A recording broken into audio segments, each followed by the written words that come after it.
दिव्य प्रकाश दुबे की एक किताब है। बहुत अच्छी किताब है। टेंशन मत ले यार। यह हमें बताती है कि हमें जिंदगी में टेंशन नहीं लेनी चाहिए। हमें उसके लिए सफलता के लिए प्रयास करना चाहिए। हर एक काम क्यों होता है इसके बारे में जानकारी लेनी चाहिए। उन्होंने एक कोटेशन लिखा है शुरुआत में किताब में, उन सभी के लिए जो इस दुनिया में अपनी जगह ढूंढ रहे हैं। उन्होंने ये भी बताया है कि हर इंसान दो लड़ाई लड़ रहा है, एक दुनिया से और एक खुद से। बस इतना जान लो, तुम अकेले नहीं हो। शुरुआती कन्फेशन।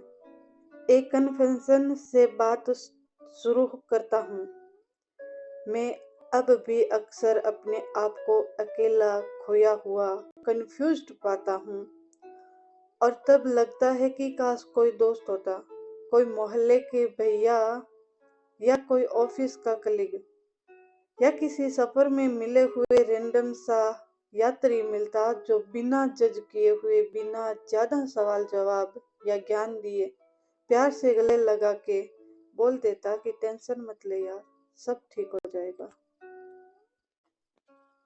ये किताब मैंने इसलिए नहीं लिखी कि आप पढ़कर मोटिवेट हो जाए। मोटिवेट करना मुझे नहीं आता। वैसे भी मोटिवेट करने के लिए पूरी दुनिया आपके पीछे हाथ होकर पड़ी है। कितने लोग कितने तरीके से आपको मोटिवेट कर रहे हैं। इतना कुछ है, इतनी रील्स है, इतनी यूट्यूब वीडियोस है, इतने दोस्त है, इतने लोग राय देने वाले हैं। पर इन सब के बाद भी कई बार हम ज्ञान नहीं ढूंढ रहे होते हैं। हम ढूंढ रहे होते हैं कोई ऐसा जो गले लगा के बिना बोले ये जता दे कि कोई बात नहीं, सब ठीक हो जाएगा। मैं कोई एक्सपर्ट नहीं हूँ जिसके पास हर सवाल का जवाब है।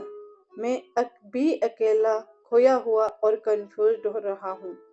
इसलिए शायद आपको इतने विश्वास से बता सकता हूँ कि अंधेरा लड़ने के लिए नहीं बल्कि दोस्ती करने के लिए है। कन्वेंशनल विजडम यही कहती है कि हारा वही जो लड़ा नहीं। पर जब आपको लड़ना पड़ रहा है, आप जीत कर भी हारे हुए हो। मेरे लखनऊ के मोहल्ले में एक भैया रहते थे।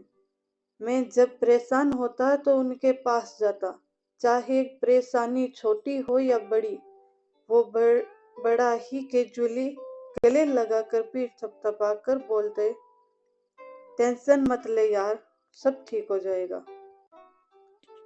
मुझे पता था कि वो केवल कह रहे हैं, कहने से कुछ नहीं होता, पर पता नहीं क्यों उसके कहने में एक ऐसी बात थी कि वो विश्वास करने के मन का करता। वो जब नहीं रहे तो और मैं जब भी परेशान हुआ तो लगता कि वो होते तो सब बस बोल देते और सब ठीक हो जाता। उनकी वो बात मेरे लिए प्रार्थना जैसी बन गई। प्रार्थना से भगवान याद आते हैं और भगवान अपने आप में बहुत पर्सनल टॉपिक है। हर किसी की यात्रा अलग अलग होती है, पर हर यात्रा के बीच कुछ चीजें समझ में आनी शुरुआत हो जाती हैं। जो पहली चीज मुझे समझ में आई थी वो ये कि एक उम्र में भगवान को ढूंढने से ज्यादा जरूरी है कि अपने आप को ढूंढना। ये बात मुझसे किसी ने कही थी। ये जरूरी नहीं है कि बात जरूरी थी, इसलिए कहना जरूरी था। मैंने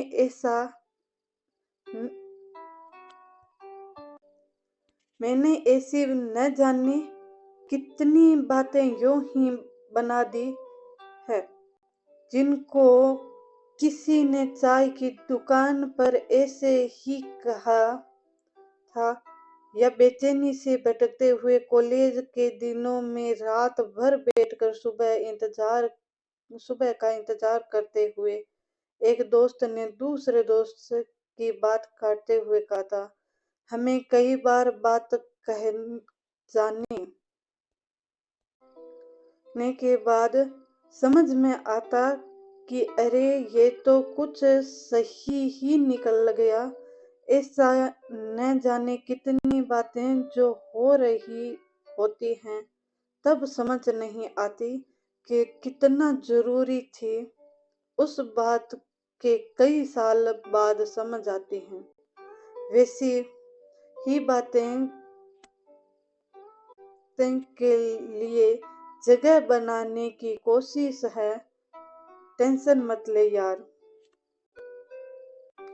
ये बात अगर मुझसे सालों पहले कही गई होती तो मैं कहता, यार कुछ भी है, लाइफ का क्या होगा कुछ समझ नहीं आ रहा, टेंशन भी न लूं।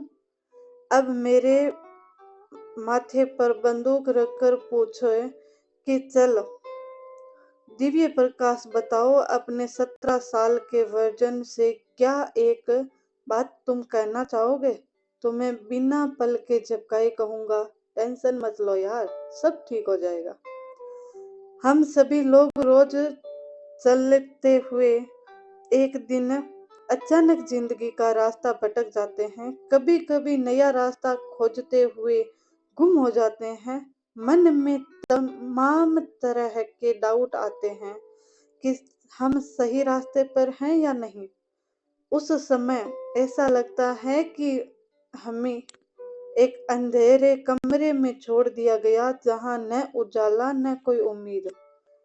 समझ नहीं आता कि कहाँ हाथ बढ़ाएं।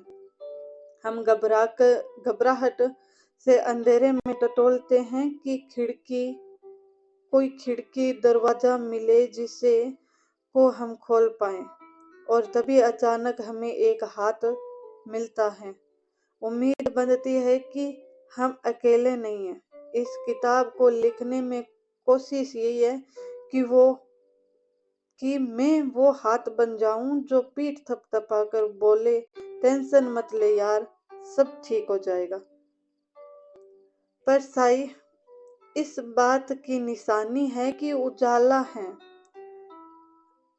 भले ही आसपास दिखा न रहा हो, पर उजाला है। सबकी तरह मैं भी खोया हूँ, भटकता हुआ इन अंधेरी गलियों से गुजरा हूँ। जिस किताब की कहानी मुझे पहले से पता होती है, वो किताब कभी पूरी नहीं हो पाती।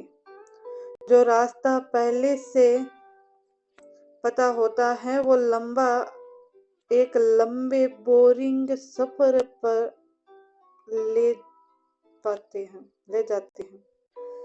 अगर आप भी अपने रास्ते पर कंफ्यूज्ड और खोया हुआ महसूस कर रहे हैं तो यकीन मानिए, आप सही रास्ते पर हो।